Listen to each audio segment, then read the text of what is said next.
그래서 우리 지난 시간에 드디어 새로운 시스템에 대한 공부를 하기로 시작했는데, 그래서 우리가 보고자 하는 게 히트, 열이라는 게 우리 한 에너지의 형태고, 이 에너지는 항상 높은 에너지에서 높은 온도에서 낮은 온도로 전달되는 에너지예요.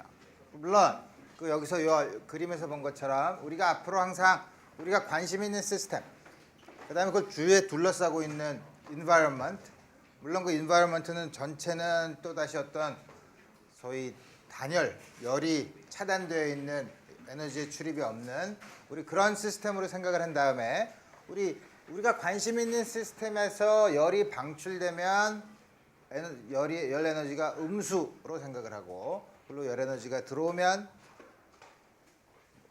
열 에너지가 양수인 걸로 우리 다음과 같이 생각하기로 했어요. 그래서 다음 같은 열이라는 게 에너지의 형태라는 거를 처음 보여준 게 줄의 실험이에요. 중학교 때부터 나온 실험 얘기죠. 뭐냐면 다음과 같이 양쪽 도르래에다가 줄을 매달고 이 줄을 양쪽에서 이렇게 쭉 내리면 이게 빙글빙글 돌 텐데, 돌면서 이 안에 물을 담아 놓고 이 안에 여러 가지 복잡하게 생긴 바람개비가 물을 저어주면 물의 점성, 비스커시티가 있기 때문에 소위 마찰 때문에 생기는 열이 생겨서 온도가 올라가는 우리 그런 실험이에요. 굉장히 조잡한 실험이죠. 그 다음에 나 이런 일이 일어날 줄 알았어. 그래서 나 강의를 빨리 끝내고 싶은데 이게 잘 안 끊어지죠. 안 끊어진다는 게 무슨 얘기인지 모르지. 지저분한 농담이니까 하지 말고. 그래서 보면 이게 사실 굉장히 정확도가, 옛날 같으면 정확도가 떨어졌을 실험인데 우리 이걸 점점 정확도를 높여서 어떻게 했냐면, 그래서 뭐냐면 여기서 이렇게 쭉 내려오면 어떻게 되냐면 여기 있는 추가 높은 데서 낮은 데로 내려왔으니까 중력장 안에서 내려오면 틀림없이 중력 포텐셜 에너지의 변화가 있죠. 그 포텐셜 에너지의 변화는 바로 요 안에서 이게 돌면서 이 안에서 저어주면서 한 2일이 될 테니까 저 역학적 에너지의 변화가 추가해준 1이 되고, 그게 요 안에 온도를 높여서 소위 말하는 내부 에너지를 올려주고, 그 다음에 처음에 여기랑 온도가 같았는데 우리 오랜 시간이 지나면 온도가 올랐을 때 여기가 더 온도가 높고 바깥의 온도가 낮으니까 바깥으로 방출되는 열 에너지, 우리 이거를 측정을 해서 요거랑 같고 요거랑 같고 요거랑 같고 해서 요거를 서로 비교를 해봤을 때 그래서 우리 에너지가, 역학적인 에너지가 열 에너지로 전환되는 실험을 했었어요. 그래서 우리 드디어 열이 에너지의 형태라는 사실을 알게 되고, 그래서 우리 보통 에너지 형태니까 틀림없이 열도 줄로 쓰는데, 또 단위를 쓰기 전에 사람들이 칼로리라는 걸 많이 썼었죠. 그래서 1칼로리는 이 컨버전 팩터가 대략 한 4.2줄 정도 되는 다음 같은 형태로 된다 이거예요. 자, 오케이. 그래서 우리 열이 우리 에너지의 한 형태라는 걸 이제 알았으니까 우리 이제 여러 가지 생각을 해봐야죠. 지금 뭐냐면 조금 아까 봤던 줄의 실험은 추가 내려오면서 역학적인 에너지라는 거는 전 물체가 센터 오브 매스 전체가 움직이면서 생기는 에너지예요. 그러니까 포텐셜 에너지의 변화도 있을 수 있고 카이네틱 에너지도 변할 수 있죠. 이런 미케니컬 에너지가 분자들의 운동인 순수한 랜덤 모션으로 생기는 각 분자들의 운동 에너지로 바뀌는, 그러니까 역학적 에너지가 열 에너지로 바뀌는 과정도 있고, 또 반대로 열 에너지에서 끄집어내서 역학적인 일을 할 수 있도록 우리 이렇게 하는 시스템도 만들 수 있어요.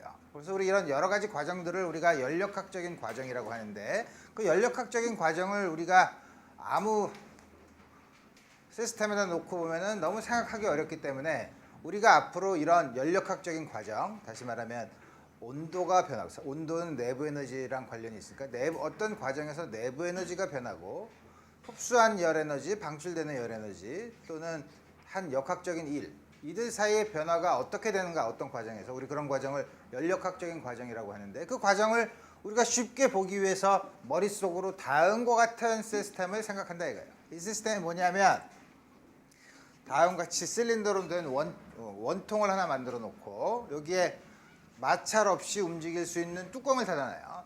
그러니까 마치 피스톤처럼 생겼죠. 그 다음에 이 옆이랑 이 뚜껑은 전부 다 열이 출입할 수 없는 그런 걸 우리가 소위 단열 물질이라고 하죠. 우리 그런 걸로 이렇게 다 만들어 놓고 밑에는 이렇게 바닥이랑 접촉해 놨는데 밑에는 바닥이랑 접촉해 놓고 이 밑에는 우리가 여기 스위치를 그려놨지만 적당한 온도 T를 맞춰줄 수 있는 다음과 같은 소위 전기 히터 같은 거를 우리 놔뒀다고 생각을 하면 돼요. 그래서 다음과 같이 놓으면 무슨 일이 어떻게 되냐면 우리가 항상 연력학적인 과정에서는 우리가 관심 있는 시스템 그 다음에 그 주위의 environment 우리 이렇게 생각을 하죠. 그래서 우리 그럼 여기서는 요 안에 예를 들어서 기체를 집어넣으면 요 기체는 여기가 다 꽉 막혀 있기 때문에 이 안에 기체는 밖으로 나가거나 들어오거나 하진 않아요. 그래서 우리 보면 우리 요 안에 있는 기체를 우리의 시스템으로 생각하겠다 이거예요. 그럼 밖에는 전부 다 바뀔 수 있지만 우리가 요거랑 접촉할 수 있는 다시 말하면 에너지를 교환할 수 있는 부분은 요 부분이죠. 여기서 이 안에 온도를 올리고 싶다. 그럼 여기 스위치를 높은 온도로 맞춰주면 어떻게 되죠? 여기가 온도가 낮고 온도가 높으면 여기서 열 에너지가 쭉 공급이 될 테니까 오랜 시간이 지나면 두 물체를 접촉시켜 놓으면 열적인 평형에 도달할 테니까 그러면 에너지가 이렇게 들어가는 거죠. 혹은 온도를 낮추면 열 에너지가 다음과 같이 빠져나가게 되죠. 열 에너지의 교환은 벽은 전부 다 단열 물질로 되어 있기 때문에 이 바닥을 통해서만 나간다 이거예요. 여기서는 우리가 여기서 외부에서는 에너지를 전기 히터나 혹은 뭐 냉방 장치 같은 거를 외부에서 적당한 에너지를 주면 여기서 항상 열 에너지는 얼마든지 넣거나 뺄 수 있다고 생각을 해요. 그럼 우리 요게 시스템 딴 데랑은 서로 상호작용을 하지 않으니까 여기 있는 요 부분이 바로 environment라고 생각하는 거예요. 그 다음에 뭐냐면 이 안에 조금 아까 얘기한 것처럼 우리가 외부에서 원하는 양만큼의 에너지를 마음대로 집어넣을 수 있건 넣거나 뺄 수 있다고 하니까 이게 마치 무슨 우리 저수지에서 물 담듯이 물 빼서 쓰듯이 한 것처럼 그래서 우리가 다음 같은 걸 thermal reservoir 혹은 heat reservoir라고 불러요. 이게 environment의 역할을 하는 거죠. 그 다음에 이 뚜껑에다가 적당히 여기 납으로 만든 추를 이렇게 놓으면 어떻게 되죠? 이게 쭉 눌리다가 여기 우리 지난번에 유체역학에서 본 것처럼 압력이 작용하게 되죠. 그래서 우리 여기를 납추를 점점 빼면 압력이 이 안에 작용되는 압력이 줄어들 테고 넣으면 압력이 늘어나죠. 그래서 우리 이거는 뭐냐면 우리 압력을 컨트롤하는 장치라고 생각을 하면 돼요. 그래서 우리 다음과 같은 과정에서 우리가 외부에서 열을 집어넣거나 빼고 혹은 여기서 압력을 크게 하거나 압력을 줄이거나 하는 그런 우리 변화를 우리 줄 수 있죠. 그래서 우리 다음과 같은 시스템을 우리 앞으로 머릿속에다 넣고 여러 가지 연력학적인 과정을 생각하겠다 이거예요. 그래서 보면 다음과 같은 곳에서 그러면 도대체 어떤 물리량을 가지고 다음과 같은 연력학적인 과정을 서머다이내믹 프로세스를 설명하냐 하면 우리가 가지는 변수가 여러 가지가 있는데 압력, 프레셔 압력, 부피 혹은 temperature 그 다음에 N은 이 안에 있는 분자 수 혹은 이 안에 있는 분자량이라고 생각해도 이 안에 있는 분자의 무게라고 생각해도 좋아요. 다음과 같은 것을 가지고 생각할 거예요. 그래서 우리 대개 연력학 thermodynamic variable은 다음과 같은 양들을 보는데 다음과 같은 양들은 크게 두 가지로 구별할 수 있어요. 두 가지가 뭐냐면 하나는 extensive quantity라고 해서 하고 또 하나는 intensive quantity라는 게 있어요. 두 개의 차이가 뭐냐면 extensive라는 건 뭐냐면 어떤 양에다 어떤 양을 더하면 똑같은 걸 더하면 그 양이 물리량이 2배가 되는 경우 세 번 더하면 3배가 되는 경우 이런 경우 어떤 게 해당되냐면 볼륨, 부피나 분자량 혹은 분자의 수 같은 건 그렇죠. 그래서 우리 이런 양들을 우리가 extensive variable이라고 불러요. 반면에 템퍼 아무리 더해도 여러 시스템을 더해도 항상 변하지 않는 양도 있어요. 예를 들면 템퍼러처 같은 거는 여러분들이 체온이 36도 정도 되는데 두 사람이 붙어 있다고 해서 온도가 72도가 되진 않죠. 그죠? 두 사람이 붙어 있어서 36도죠. 그런 것처럼 압력도 마찬가지예요. 똑같은 압력을 가진 기체 두 개를 붙여놔도 압력은 변하지 않는다 이거예요. 그래서 뭐냐면 부피가 혹은 이렇게 여러 똑같은 양들을 더해도 변하지 않는 물리량, 그러니까 부피나 이런 몇 배나 되는 거에 상관이 없는 그런 베리어블들을 우리가 인텐시브 베리어블이라고 해요. 여기 예를 들면 프레셔나 템퍼러처 같은 게 그런 양이죠. 오케이. 그래서 우리 다음과 같은 더모다이내믹 베리어블들을 이용해서 여러 가지 더모다이내믹 프로세스에서 한 일은 역학적인 일은 얼마나 되는가? 역학적인 일은 어떻게 하죠? 여기 있는 물체가 이게 압력이 점점 커져서 팽창을 하면 이게 이렇게 쭉 올라가죠. 쭉 올라가면 여기다가 압력이 있으니까 면적이 있으니까 여기다 힘을 작용하는 거죠. 힘을 작용해서 이게 이만큼 올라가면 이 기체가 외부에 일을 한 거죠. 이런 경우가 바로 한 일에 열 에너지가 역학적인 일로 우리 바뀌는 그런 과정이 있을 수 있고, 어떤 과정에서 한 일 혹은 내부 에너지의 변화 혹은 그 과정 사이에 열 에너지의 출입이 얼마나 있었느냐 하는 것들을 앞으로 살펴볼 거예요. 근데 우리 이런 걸 보기 위해서는 우리 쉽게 다음과 같은 다음 같은 그림을 써요. 이 그림을 X축은 V 볼륨, Y축은 프레셔. 그래서 우리가 흔히 PV 다이어그램이라고 불러요. 이 다이어그램은 도대체 뭘 하는데 좋냐? 우리가 앞으로 다루는 상태는 뭐냐 하면 항상 열적인 평형 상태에 있는 걸 얘기해요.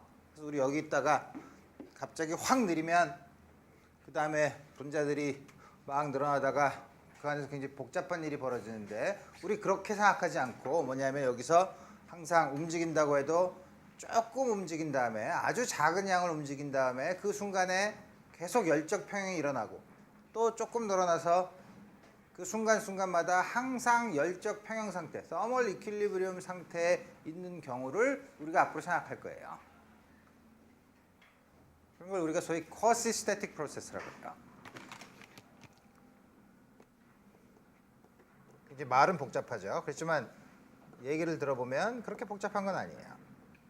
뭐냐면 quasi라는 거는 굉장히 비슷하고 흉내낸다는 뜻의 prefix고, static은 서 있다는 얘기죠. 그래서 뭐냐면 변화가 급격하게 일어나는 게 아니라, 급격하게 일어나면 그 잠깐 그 순간 동안 열적 평형 상태가 깨지기 때문에, 그런 게 아니라 아주 천천히 거의 정지해 있는 것처럼 아주 천천히 움직이면서 그 움직이는 변화가 일어나는 순간순간마다 항상 서멀 이퀄리브리엄에 있으면서 물체가 이동하는 걸 생각해요.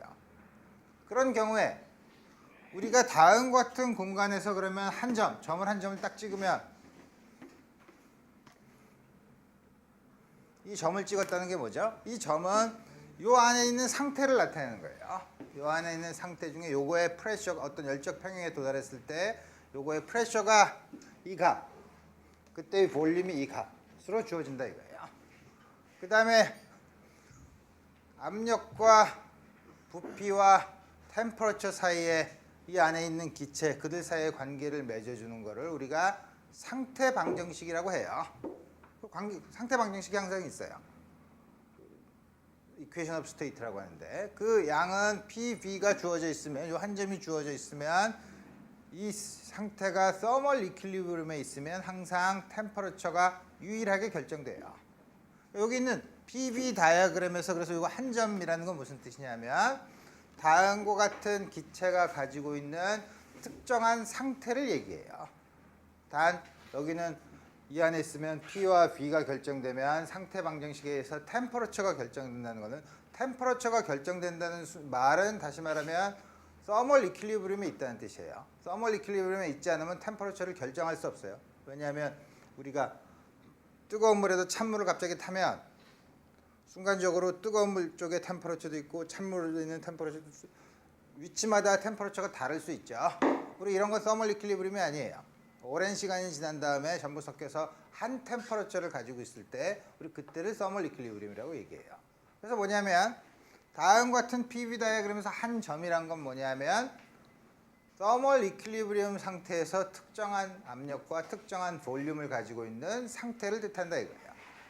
그러면 서머다이내믹 프로세스는 어떻게 보냐면 여기는 한 점과 다른 한 점 사이에서 이동하는 경우 이동하는 이렇게 경로를 쭉 따라서 선으로 그으면 되죠.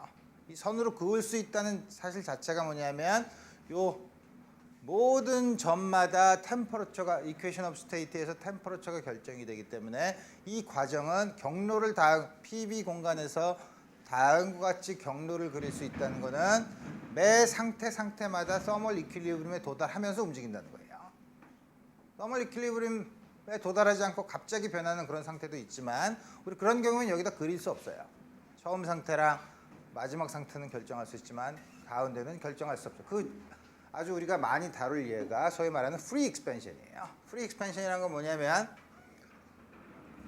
전체적으로 단열된 벽을 가운데로 뚝 채운 다음에 가운데도 단열된 벽으로 뚝 잘라놓고 한쪽은 공기를 빼요. 한쪽은 공기가 있고 한쪽은 진공이죠. 그 다음에 가운데다가 구멍을 뻥 뚫으면 기체가 그쪽으로 확 밀려나가죠. 다음과 같은 상태는 서멀 이퀄리브리움을 순간순간 도달하면서 가는 그런 과정이 아니에요. 그러니까 우리 그런 경우에는 다음과 같이 그림을 그릴 수 없죠.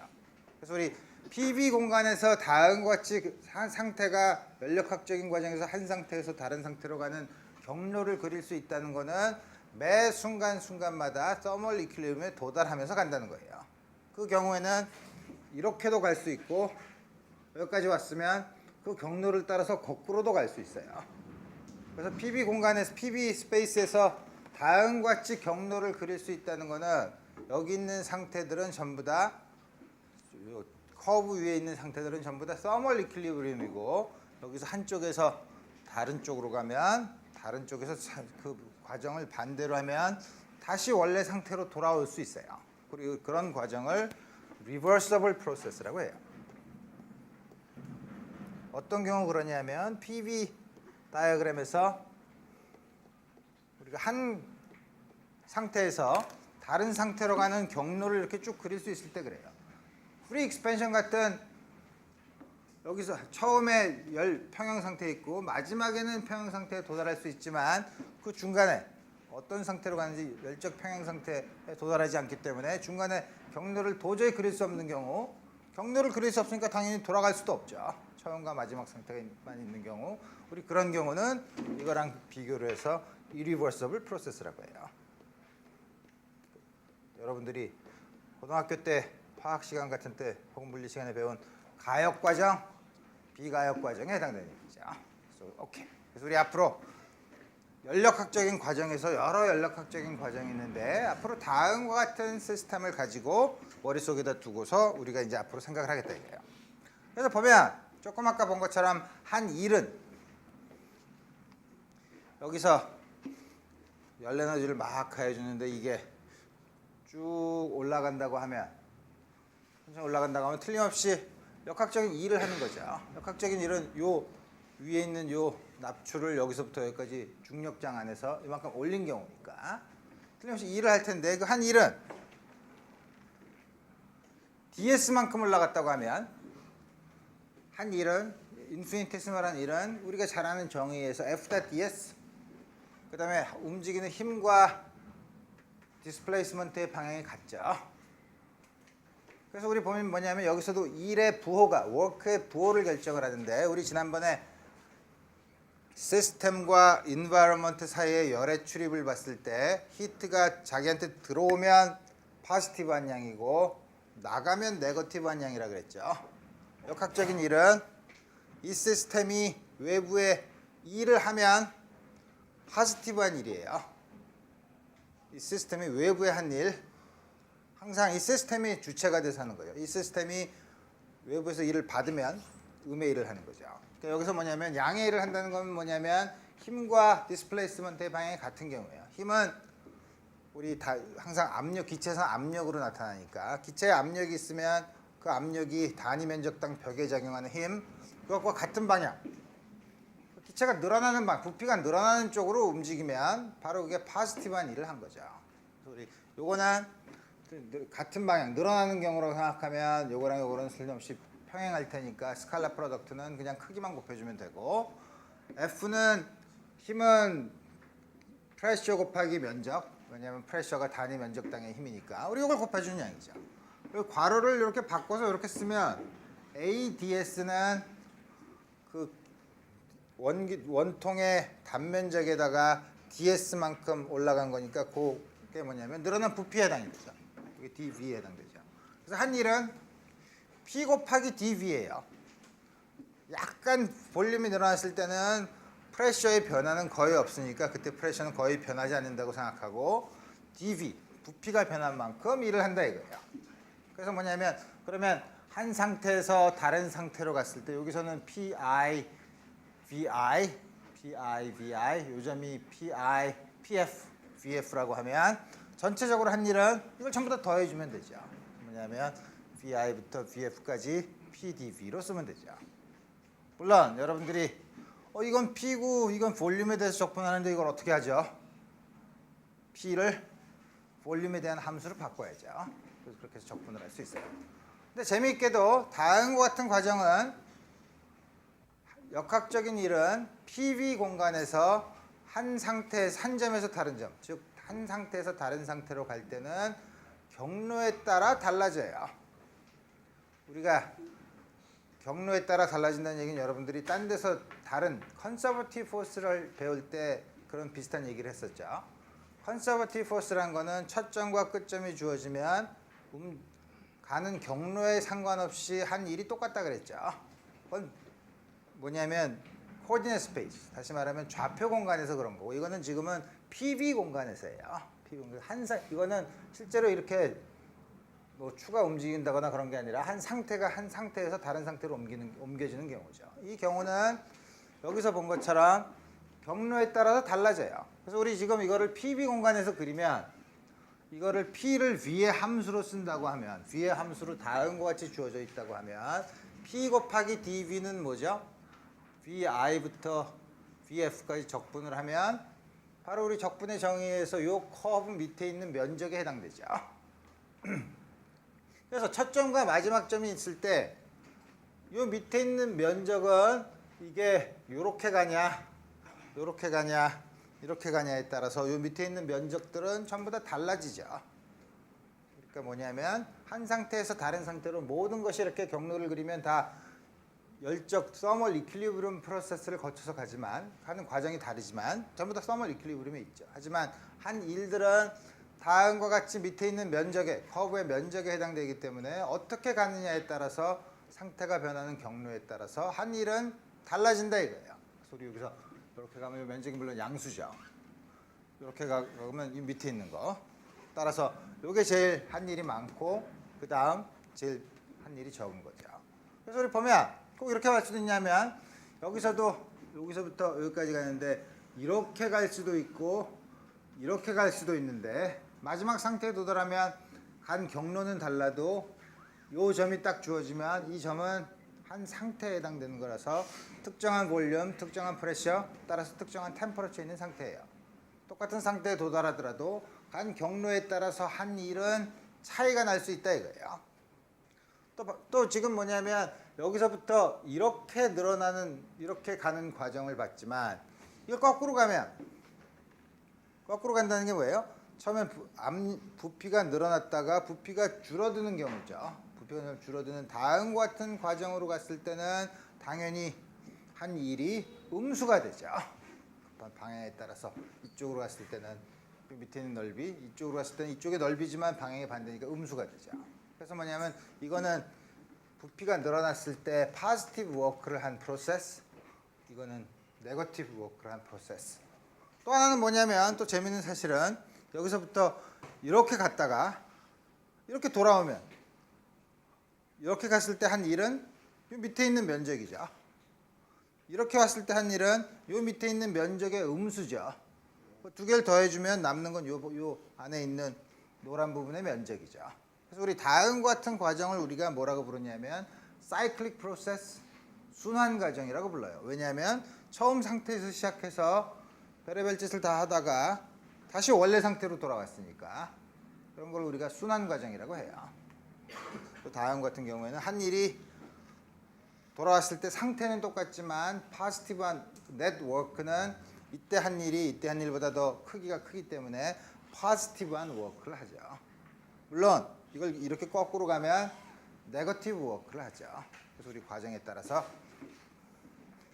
한 일은 연력학적인 변수를 쓰면 다음과 같은 표현으로 쓸 수 있다 이거예요.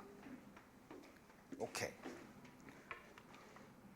드디어 연력학 제1법칙이 나왔어요.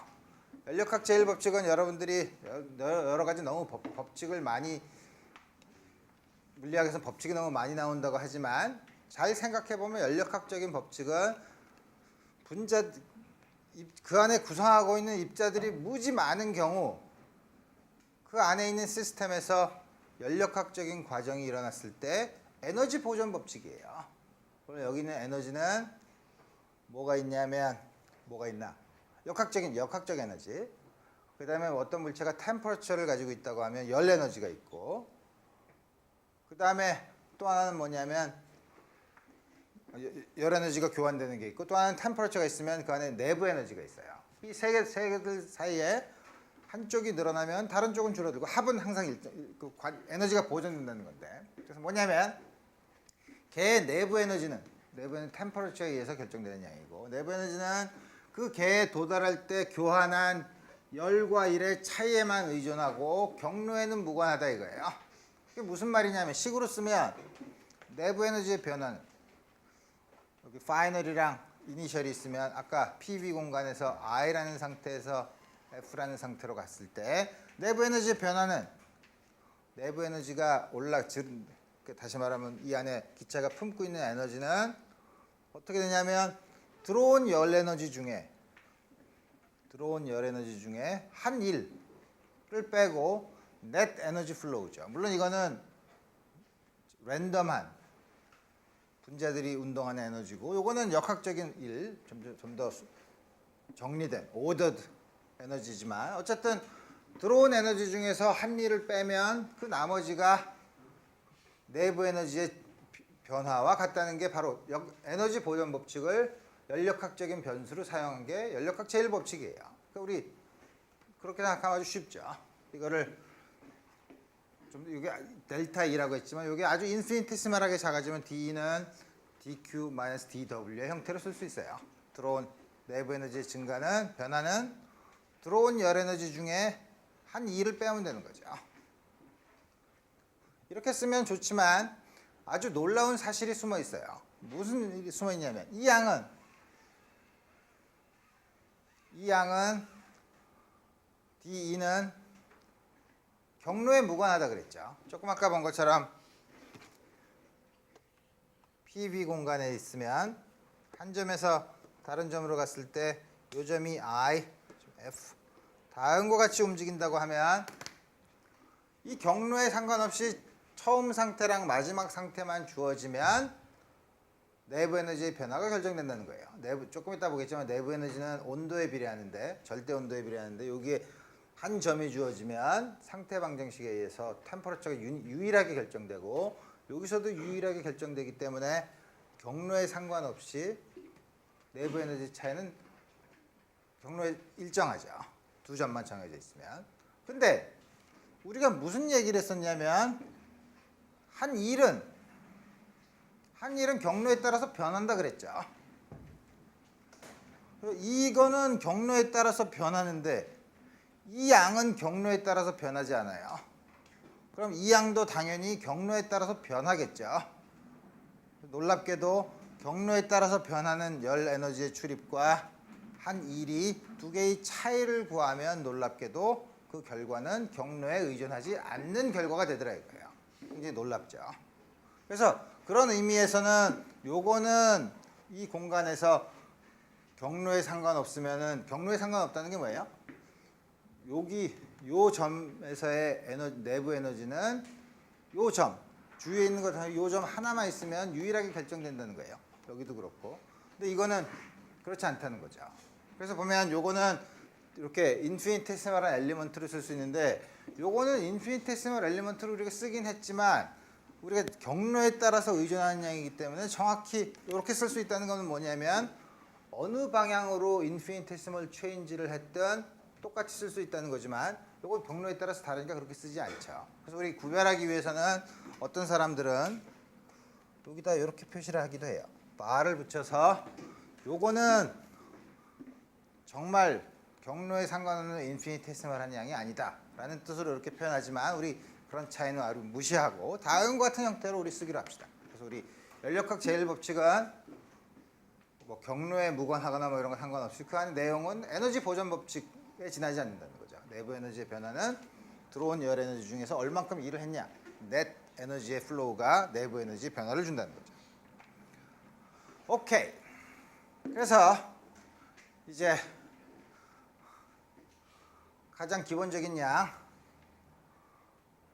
보니까 중학교 2학년인 아들내미 딸내미가 요새 중간고사 보는 시험이 이것도구만.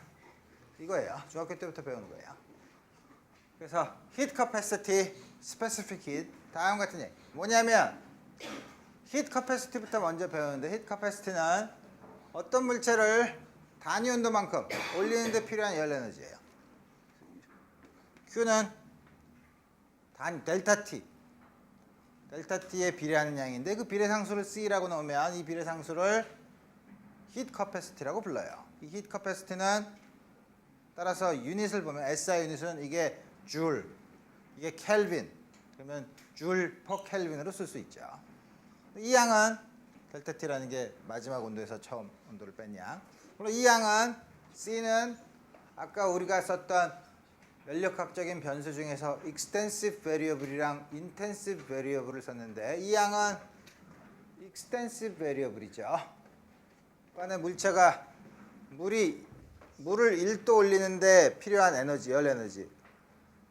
그거는 1리터짜리 물을 1도 올리냐, 100리터짜리 물을 1도 올리냐, 1000리터짜리 물을 1도 올리냐에 따라서 들어간 열 에너지는 그 물의 양에 비례하죠. 그러니까 C라는 양은 도대체 우리가 얼마나 양을 가지고 얼마나 양의 물체를 가지고 우리 온도를 높이느냐 하는 거에 의해서 결정이 돼요. 소위 말하는 extensive quantity. 근데 그거는 그 물체의 고유한 특성을 나타내기는 어렵죠. 왜냐하면 우리 물체가 크면 클수록 이 양은 자꾸 변하니까. 우리 그래서 그러지 말고 그 물체의 특성을 나타내는 좋은 게 있을까? 그래서 우리 생각하는 게 뭐냐면 예를 들면 그러면 그 안에 있는 양이 커지면 커질수록 그러면 단위 양당, 단위 질량당 그렇게 생각할 수 있죠. 단위 질량당 템퍼러처를 1도 올리는 데 필요한 열 에너지. 우리 이런 거는 물체의 고유 상태가 될 수 있고 이거는 intensive quantity예요. 이거는 물체가 아무리 많이 있어도 단위 질량당이니까 우리 그거는 변하지 않는 양이죠. 그래서 우리 그 양을 specific heat라고 해요. 우리 그걸 우리가 비열이라고 하죠. 비열이 앞에 있는 B자가 영어로는 specific을 뜻하는 건데 이 specific이라는 게 뭐냐면 어떤 단위 양당이라는 뜻이에요. specific heat라는 거는 단위 질량당이면 똑같은 거지만 질량 곱하기 스몰 c라고 쓰는데 이게 바로 specific heat에 해당되는 양이죠. 당연히 요거는 단위 질량당으로 쓰면 SI 유닛으로는 줄 퍼 킬로그램 켈빈으로 주어지죠. 물론 꼭 단위 질량당으로 할 필요는 없어요. 우리가 앞으로 기체인 경우는 기체를 부피를 측정한 혹은 기체 개수를 재는 단위 중에서 몰이라는 걸 쓰죠. 고등학교 때 다 배웠던 몰이 1몰이 뭐죠?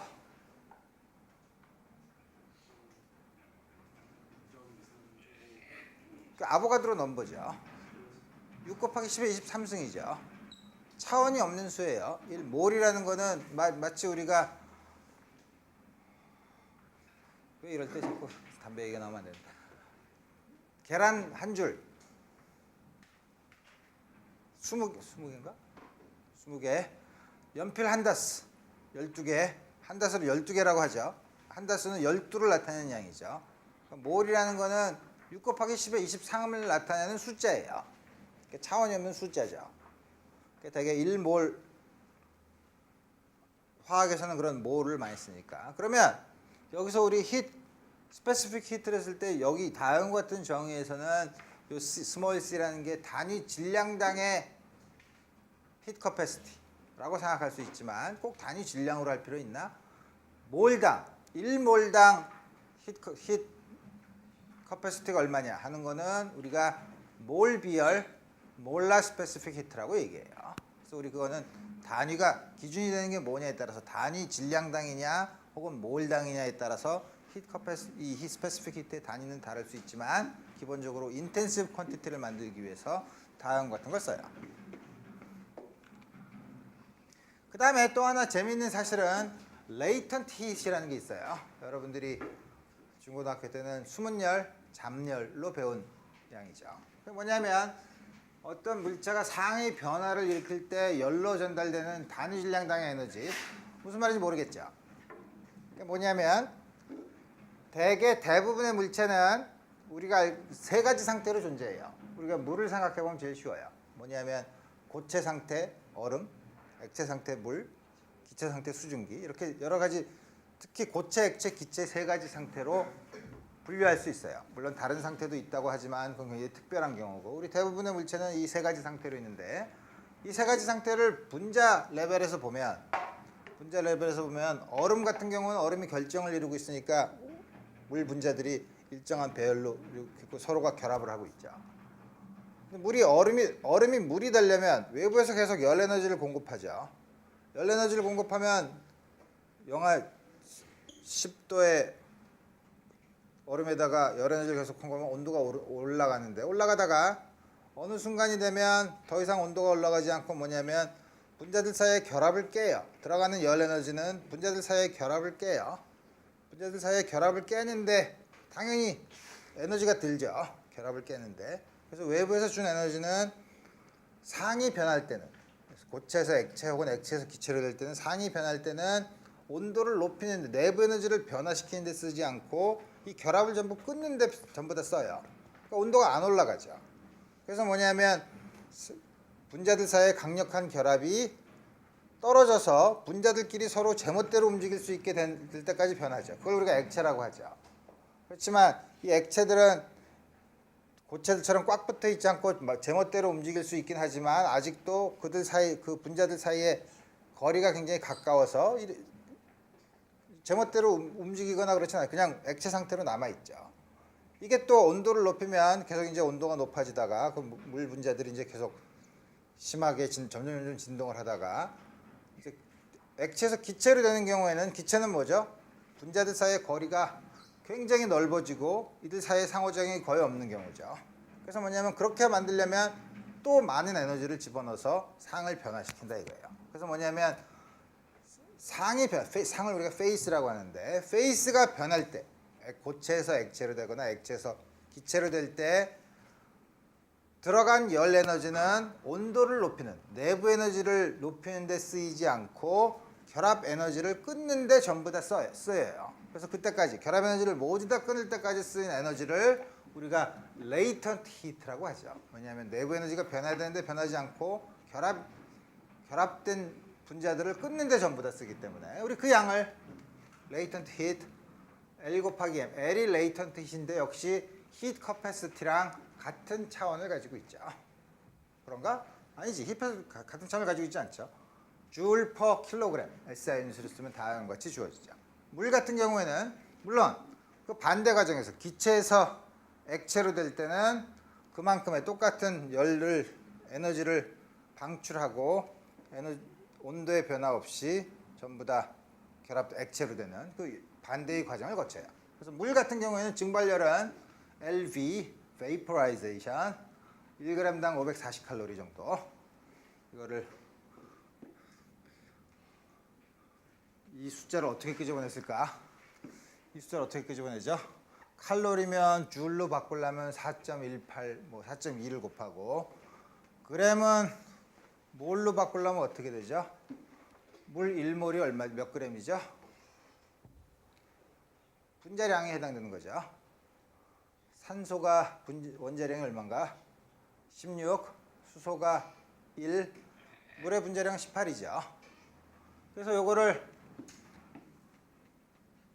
1g이 18분의 1몰이니까 우리 그걸 집어넣으면 우리 요 컨버전을 할 수 있어야 돼요.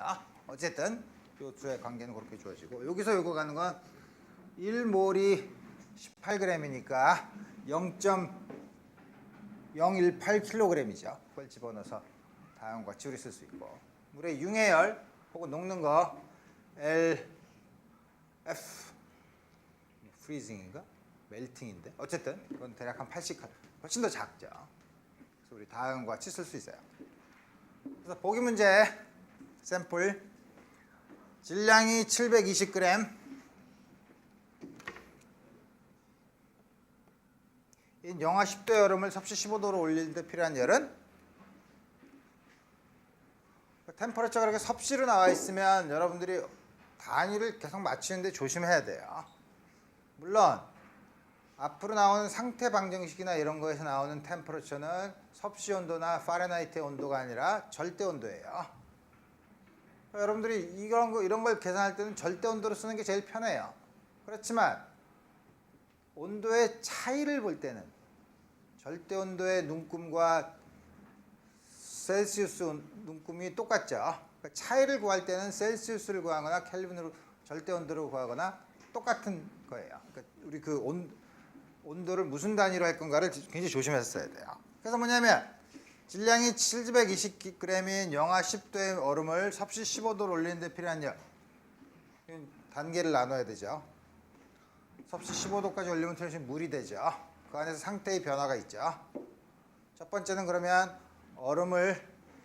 영하 10도의 얼음을 0도까지 올리는 데 필요한 열, 그 다음에 0도의 얼음을 0도의 물로 만드는 데 필요한 레이턴트 히트, 그 다음에 0도의 물이 됐을 때 0도의 물을 섭씨 15도까지 올리는 데 필요한 열 에너지, 우리 세 단계로 나눠서 각각을 더해야 되죠. 그래서 보면 얼음을 데우기, 얼음의 비열, 얼음의 질량, TF-TI. 얼음의 비열을 안 줬나? 어쨌든 얼음 비열이 있다고 하면 질량에다가 요 TF는 0도에 해당되는 양이고 요게 영하 10도니까 요게 10이죠. 10에 해당되는 거고. 그다음에 얼음 녹이기. 요거는 여기는 70, 요 LFM에다가 요걸 곱해서 질량을 곱하면 되고. 그다음에는 물 데우기. 0도의 물을 15도까지 올리는 거죠. 물의 비열은 얼마인가? 물의 비열이 얼마더라? 1도로 올린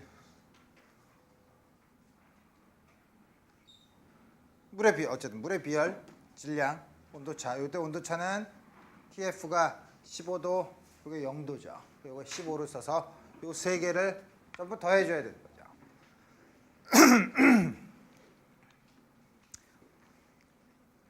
다른 문제. 구리.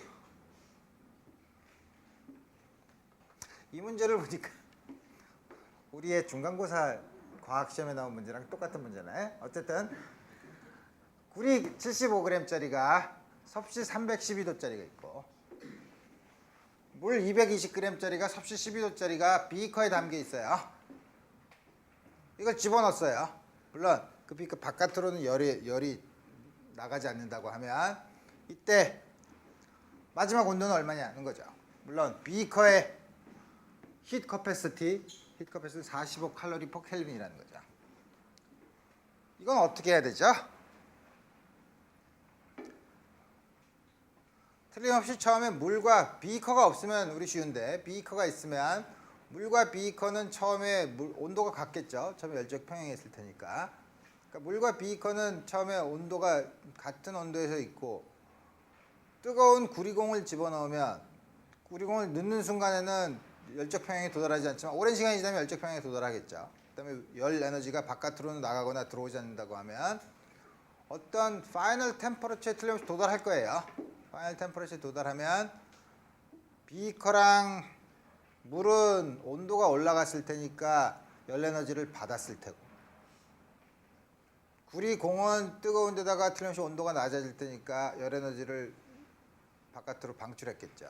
근데 열 에너지가 바깥 그 시스템에서 바깥으로 나가거나 들어온 게 없으니까 구리공이 잃은 열 에너지는 비커랑 물이 얻은 열 에너지랑 같다고 놓으면 우리 템퍼러처 마지막 템퍼러처 T에 대한 식을 세우면 T를 구할 수 있을 거라 이거예요.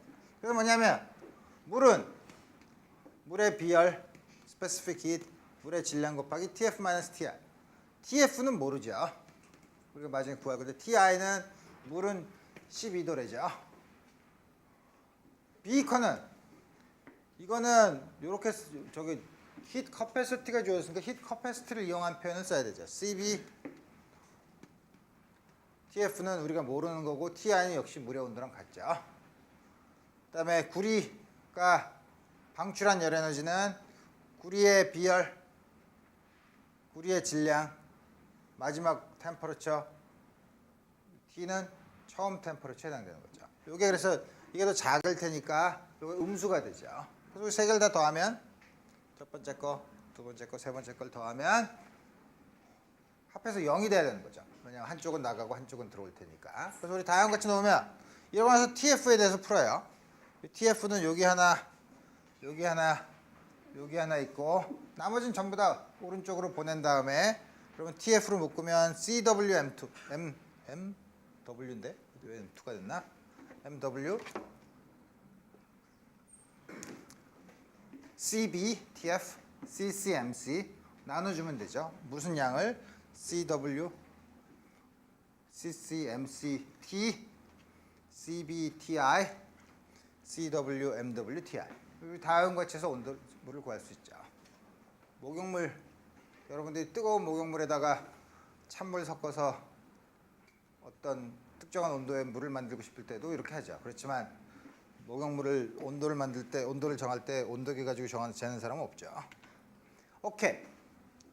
그 다음에 열이 이동되는 경우, 다시 말하면 다음과 같이 나무막대기지만 쇠막대기에다가 한쪽 끝을 뜨겁게 달구면 점점 뜨거워지죠. 근데 그런 건 생각하지 않고 뭐냐면 쉽게 보기 위해서 한쪽은 높은 온도의 히트 레저버. 히트 레저버라는 게 뭐냐면 이쪽으로 열 에너지가 나가면 온도가 낮아지겠지만 계속 열 에너지를 바깥에서 공급해서 항상 일정한 온도 TH로 만들어 놓은 시스템이에요. 콜드 레저버 TC, 낮은 온도 TC의 온도로 유지하게 만든 거예요. 여기서 열 에너지가 들어오면 온도가 높아질 수 있지만 열 에너지를 자꾸 바깥으로 빼서 항상 TC로 유지할 수 있는 시스템 사이에다가 열을 전달할 수 있는 물체를 집어넣어요. 이러면 어떻게 되죠? 이렇게다가 열을 탁 집어넣으면 온도가 낮네. 열 에너지가 쑥 지나가겠죠. 열 에너지가 지나가는데 처음에는 우리가 기술하기 어렵지만 오랜 시간이 지나면 열 에너지가 전달되는 비율이 일정하게 되는 경우가 있겠죠. 그런 걸 우리가 스테디 스테이트라고 얘기해요. 일정한 경우로 됐을 경우 지나가는 열 에너지는 물론 단위 시간당 지나가는 열 에너지 그걸 우리가 전도율이라고 얘기해요. 컨덕션 레이트. 당연히 요거는 에너지를 시간으로 나눈 양이니까 차원은 파워의 차원이죠. 여기 컨덕션 파워죠. 컨덕션 파워는 아주 인투이티브하게 생각해봐요. 당연히 두 개의 온도 차가 크면 클수록 열 에너지가 단시간에 많이 지나가겠죠. 온도 차에 비례할 테고 이 면적이 크면 클수록 작은 것보다 크면 클수록 열 에너지가 많이 지나가겠죠. 면적에 비례할 테고 이게 길면 길수록 열 에너지가 잘 전달이 안 될 테니까 길이에 반비례해요. 아주 인투이티브한 얘기예요. 여기에 나오는 물리량은 단면적 이 길이 온도 차가 있는데 온도 차에 비례하고 면적에 비례하고 길이에 반비례하고 그러면 당연히 비례상수 K라고 하고 그 K를 열 전도도 Thermal Conductivity라고 불러요. 굉장히 무식하고 직관적인 표현이죠.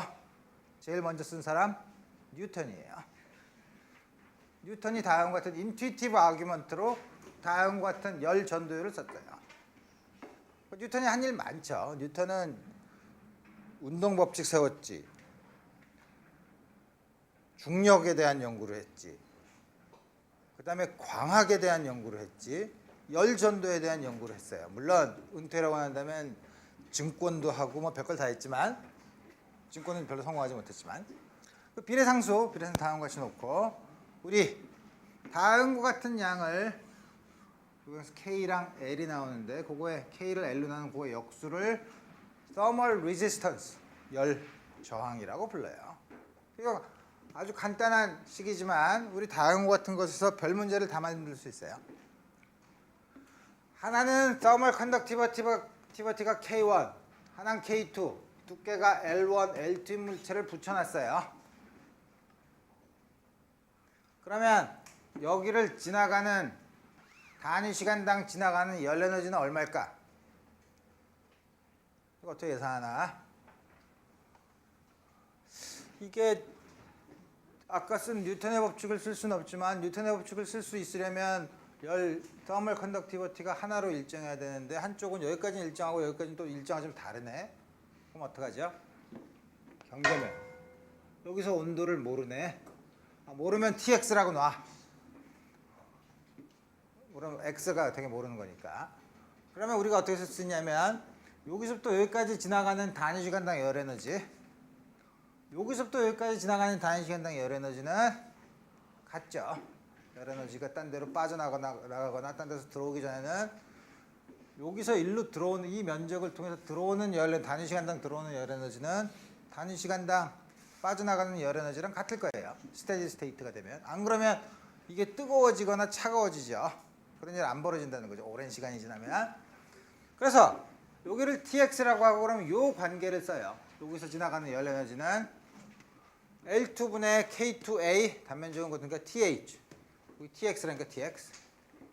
여기서 여기 가는 건 여기 TX가 더 높으니까 K1A L1분의 TX-TC. 이렇게 넣으면 요 식을 보면 요 식은 미지수가 TX 하나 TX에 대해서 풀 수 있죠. TX에서 풀면 내가 풀어야 되나? 풀면 답이 이렇게 나와요. 이렇게 나와요. 이걸 해야 되나? 이 나이에 내가 하리? 이거 할 수 있죠 다. 1차 방정식이니까.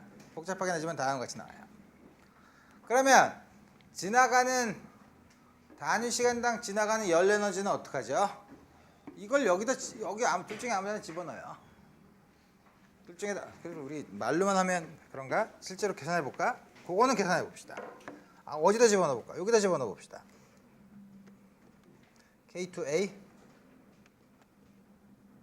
L2 TH 빼기 K1 L2 이게 왜 이렇게 나오는지 우리 암산으로 할 수 있죠. 여기 TX가 여기 있으니까 양변에 L1, L2를 곱하면 여기는 L1, 여기는 L2 그 다음에 TX로 묶으면 L1, K1A L1 이쪽을 곱하면 L1이지 L2, K1A TX 더하기 L1, K2A 그걸로 나눠주고 나머지는 이쪽으로 넘긴 거 K2 TH K2 TH L1 여기다 L1 K2 T1 LH 이걸 넘기면 K1 L2 TC 이렇게 나온 이 양이죠. 우리 보면 그 뒤에 거는 좀 쉽지 않으니까 그렇게 못하니까 K2 L1 K1 L2 TC 더하기 K2 L1 TH 이거는 어떻게 하죠? 통분을 하는 게 제일 쉽죠. K2 L1 K2A 곱하기 안에 있는 거는 K1 L2 TH 더하기 K2 L1 TH 마이너스 K1 L2 TC K2 L1 TH 그래서 이게 상수가 되고 이게 뭐냐면 요거는 TH에다가 요거 곱한 양이에요. 분모를. 그래서 우리 다음과 같이 쓸 수 있고 이거 간단히 하면 간단하게 어려운 것 같은데 L2가 나오네. 여기 L2가 있으니까 여기 분모에 L2랑 하면 K2A K1 L2 K2 L1 K1TH 마이너스 K1TH K1TC K1으로도 묶어지네. K1 K2A TH 마이너스 TC K1 L2 K2 L1 분자분모를 K1 K2로 나눠주면 A TH 마이너스 TC L 먼저 쓰면 L1 K1 L2 K2 다음과 같이 주어지죠. 이게 뭐였죠 아까? 서멀 리지스턴스라고 했었죠. 그죠? 그래서 보면 두 개 쓸 때는 이렇고 물론 일반화를 시키면 3개 있는 경우, 4개 있는 경우, n개 있는 경우는 위에 있는 거는 단면적 곱하기 맨 끝에 온도차 밑에 있는 거는 서멀 리지스턴스를 전부 다 더해주면 돼요. 분모에. 그러니까 전체 서멀 리지스턴스는 각각의 서멀 리지스턴스를 합한 거랑 같죠. 마치 저항의 직렬 연결처럼 보이죠. 우리 다음과 같이 문제를 풀 수 있어요. 그래서 보면 다음과 같은 경우 똑같은 템퍼러처의 차이지만 이 안에 물체를 여러 개를 넣으면 하나 있는 것보다 두 개 집어넣으면 분모가 더 커지죠. 그죠? 분모가 더 커지면 열 에너지가 단위 시간당 전달되는 열 에너지가 작아지죠. 이중창. 왜 이중창을 만들까? 유리창 하나 있으면 이거 하나죠. 이중창을 만들면 유리, 공기, 유리죠. 서멀 리지스턴스를 늘리는 방법이에요. 그래서 뭐냐면 열이 전도되는 이 비율을 낮춰주는 방법, 바로 우리 히트 트랜스퍼에 대한 다음과 같은 식을 이용해서 그 안에 층을 여러 개를 만들어주면 보온이나 열을 잘 잃어버리거나 잘 빨리 받거나 이러지 않는다는 거죠. 열을 빨리 잃어버리지 않는다는 거죠. 그래서 여러분들한테 바깥에 날씨가 추울 때, 날씨의 변화가 심할 때 얇은 옷을 여러 개 입으라고 하죠. 왜? 이거 맞춰주려고 그러는 거예요. 물론 더우면 쉽게 벗고 쉽게 입을 수도 있긴 하지만. 그래서 열이 전달되는 방법은 역시 초등학교 때 배운 3가지 방법이 있어요. 알죠? 열 에너지가 전달되는 방법, 전도, 대류, 복사예요. 그죠? 전도 컨덕션은 뭐냐면 한쪽에 열을 가하면 열 에너지가 한쪽에서 다른 쪽으로 이동되면서 점점 온도가 올라서 한쪽에서 다른 쪽으로 열 에너지가 전달되는 방법이에요.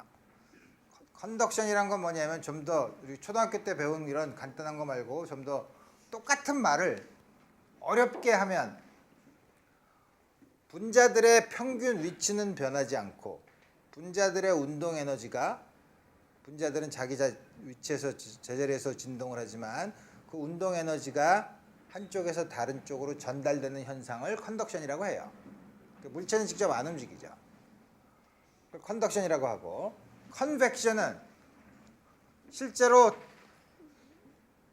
진동을 많이 하는 분자들의 모임이 한쪽에서 다른 쪽으로 이동해서 열 에너지가 옮겨가는 현상을 대류 컨벡션이라고 불러요.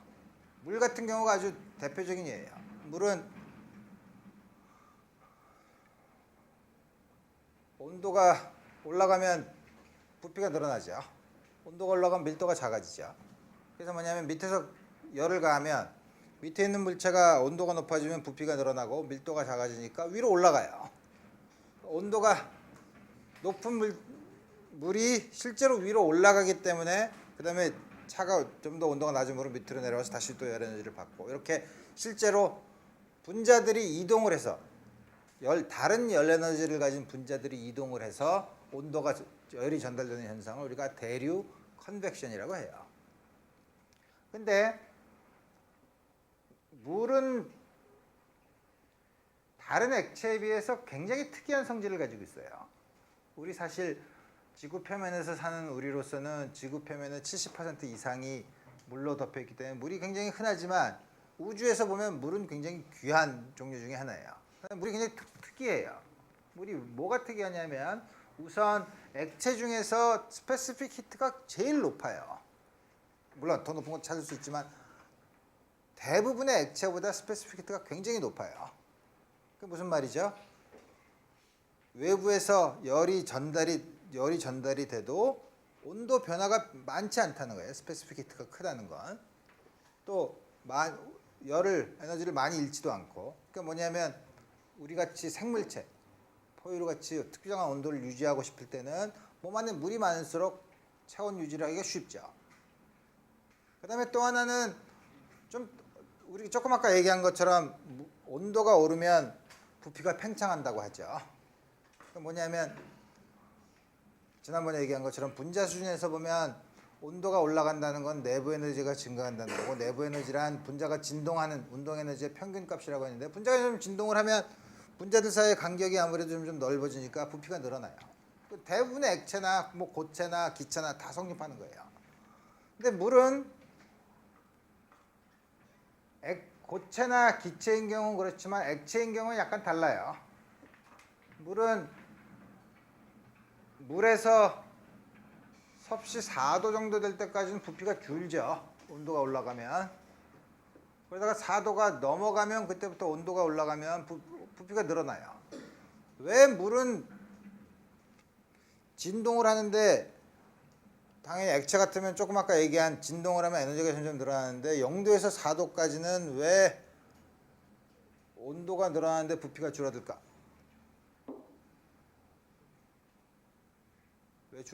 왜 그러지? 그래서 물이 굉장히 특이하다는 거죠. 물 분자 구조가 H2O라서 H2O인데 산소 원자 주위에 수소 원자 두 개가 이렇게 양쪽으로 대칭적으로 있지 않고 약간 이렇게 삐딱하게 있죠. 그 사이 각도가 뭐 100 몇 도래나 하여튼 그렇죠. 그래서 이런 물 분자가 얼음을 만들려고 하면 결정을 만들어야 돼요. 규칙적인 구조를 만들어야 되는데, 이런 물 분자가 만드는 다음과 같이 이렇게 삐딱하게 생긴 물 분자가 결정을 만들려면 굉장히 특별한 구조를 가져야 돼요. 특별한 구조하니까 여러분들 제일 먼저 생각나는 게 육각형의 눈 이런 걸 생각할 수 있지만, 대부분이 이렇게 뭐냐면 정사면체 구조를 가져요. 복잡하게 이렇게 좀 규칙적, 물론 물은 처음에 얼음이 되는 때 그 사이에 압력이 얼마고 얼마나 빨리 온도 변화가 생기고 이런 거에 따라서 생기는 결정의 모양이 굉장히 여러 개가 있어요. 그렇지만 우리 그냥 보통 상태에서 생긴 얼음, 우리가 그냥 온도가 낮으면 웅덩이에 얼음 오는 것처럼 그런 경우는 되게 정사면체 구조로 되어 있는데, 이게 열을 가해서 결합을 끊으면 정사면체로 이렇게 만들려면 물 분자들이 제대로 섞여 있는 것보다 훨씬 더 부피가 커져 있어요. 왜냐하면 정육면체나 이런 것들은 훨씬 더 아주 잘 빽빽하게 메꿀 수 있지만, 물 분자는 이렇게 휘어져 있어서 물 분자를 만들면 이렇게 좀 커져요. 물이 녹으면 그 사이를 이렇게 메꾸기 시작해요. 물론 물 분자들이 움직이기 때문에 부피가 전체적으로 늘어나지만 물 분자들 사이에 원래 얼음이 됐다가 다시 원래 물로 되면서 그 빈 공간으로 들어가면서 부피가 줄어들어요. 그래서 0도에서 4도씨 사이까지는 부피가 줄어들어서 밀도가 늘어나는 거예요. 그랬다가 다시 이제 다 채우면 이제는 온도를 높이면 우리가 말한 것처럼 계속 진동을 하기 때문에 부피가 늘어나는 거예요. 이 특별한 게 있기 때문에, 그래서 물이 보면 얼 때 연못 같은데 물이 얼 때 보면 위부터 얼죠. 왜냐하면 물이 예를 들어서 10도나 이렇게 돼 있을 때 물이 온도가 점점 내려가면 섭씨 4도의 물이 제일 무거우니까 제일 밑으로 내려가죠. 그럼 위에 거는 밑에 거보다 온도가 낮죠. 점점 열 에너지를 뺏기면. 근데 밑에는 섭씨 4도씨의 물이 제일 낮으니까, 무거우니까 밀도가 크니까 밑에 있고 위에부터 얼어요. 그래서 지구상에 어류가 존재할 수 있는 이유죠. 밑에부터 얼기 시작하면 겨울마다 고기들이 쉽게 나가서 낚시를 할 수 있죠. 이렇게 주우면 되니까. 밑에서부터 얼면 꽁꽁 얼면 위에 다 고기들이 연못에서는 다 잡을 수 있죠. 근데 그렇지 않다는 거죠. 그래서 물 같은 경우에는 약간 좀 특이한 현상을 가지고 있어요. 마지막으로 레디에이션, 복사라고 배우는 거 나중에 다음 학기에 배우겠지만 빛은 전자기 파동이에요. 나중에 전기장과 자기장이 진동을 해서 생기는 파동인데 파동은 열 에너지를 가지고 파동은 에너지를 전달하죠. 근데 전자기파는 다른 소리나 줄에서 전달되는 혹은 파도나 이런 것처럼 다른 모든 파동들은 매질이 필요한데 전자기파는 매질이 필요 없어요. 매질이 없는 곳에서도 갈 수 있어요. 그래서 매질이 없는 곳에서 파동의 형태로 에너지가 전달돼서 한쪽에서 다른 쪽으로 에너지가 전달되는 현상. 특별히 이게 가지고 있는 것 중에서 열 에너지인 경우는 대개 적외선이 가시광선이 대개 400에서 600 나노미터 정도의 파장을 가지고 있는데 400보다 밑에 그 밑에 있는 거 적외선인 경우에는 우리 피부나 혹은 다른 곳에서 열 에너지의 형태로 전달이 돼요. 그래서 우리 그렇게 아무런 매질이 없이 파동이 열 에너지를 전달하는 경우 그걸 우리가 레디에이션 복사라고 얘기해요. 그래서 그때 전달되는 에너지는 블랙바디인 경우 태양과 같은 경우에는 표면 온도의 4제곱에 비례한다는 걸 알고 있어요. 우리 이거를 스테판 볼츠만의 법칙이라고 얘기해요. 그래서 우리 다음과 같은 열 전달은 당연히 그냥 교양 정도로만 알아놓고 우리 이제 앞으로 여러 가지 연력학적인 과정 중에서 전형적인 몇 개의 과정을 배울 거예요. 그 중에 하나가 아이소더멀 프로세스. 아이소라는 건 같다는 뜻이에요. 더멀이면 온도가 같다는 거예요. 등온 과정. 등온 과정 어떻게 만들죠? 마음대로 움직이고 밑에 있는 템퍼러처를 스위치를 적당히 조절해서 온도 T로 만들면 오랜 시간이 지나면 이것도 온도 T가 되죠. 열적 평형에 도달하면. 그 다음에 이걸 계속 T로 만들어 놓고 요거를 이렇게 움직이거나 밑으로 내리면 어느 순간에서나 요것과 열적 평형을 이루기 때문에 이 안에 있는 기체는 항상 온도가 일정한 과정을 만들 수 있어요. 이런 과정에서 되는 연력학적인 과정 아이소더멀 프로세스라고 해요. 몇 개의 과정이 있는데 또 하나는 아디아베릭 프로세스. 우리나라 말로는 단열 과정이라는 거예요. 단열 과정은 어떤 거냐면 여기 전부 다 단열판으로 되어 있다 그랬죠. 밑에 열 에너지의 교환이 있다 그랬죠. 이 사이에 단열판을 끼워 넣어요. 그러면 이 안에 있는 기체는 바깥에서 열이 들어오거나 나갈 수 없죠. 이 안에서도 역시 그렇지만 팽창을 해서 일을 하거나 줄어들 수 있죠. 그런 연력학적인 과정을 우리가 아디아베릭 프로세스라고 해요. 몇 개의 과정을 볼 거예요. 또 하나는 constant volume process, 등적 과정이라고 하는데 이건 어떻게 하냐면 여기다가 피스톤에다가 핀을 딱 꼽아놔요. 그럼 안 움직이죠. 안 움직이면 역학적인 일을 전혀 할 수 없죠. 다시 말하면 볼륨이 픽스돼 있죠. 볼륨이 고정돼 있는 경우 뭐라고? constant volume process. 그 다음에는 사이클릭 프로세스는 원래 과정에서 한 바퀴 쭉 돌아서 다시 원래 과정으로 돌아오는 경우. 프리 익스펜션, 다음과 같은 전형적인 5가지 과정을 볼 거예요. 등온 과정, 등적 과정, 단열 과정, 사이클릭 순환 과정, 그 다음에 프리 익스펜션, 자유팽창. 전형적인, 물론 여러 가지 일반적인 과정들이 있지만 다음과 같은 전형적인 과정에서 연력학 제1법칙을 쓰면 우리가 연력학적인 과정에서 델타 E, 델타 W, 델타 Q에 대해서 우리가 어떻게 설명할 수 있는가 하는 거를 볼 텐데 우리 자세한 거는 다음 시간에 우리 알아보도록 합시다. 오늘 여기까지 하겠어요.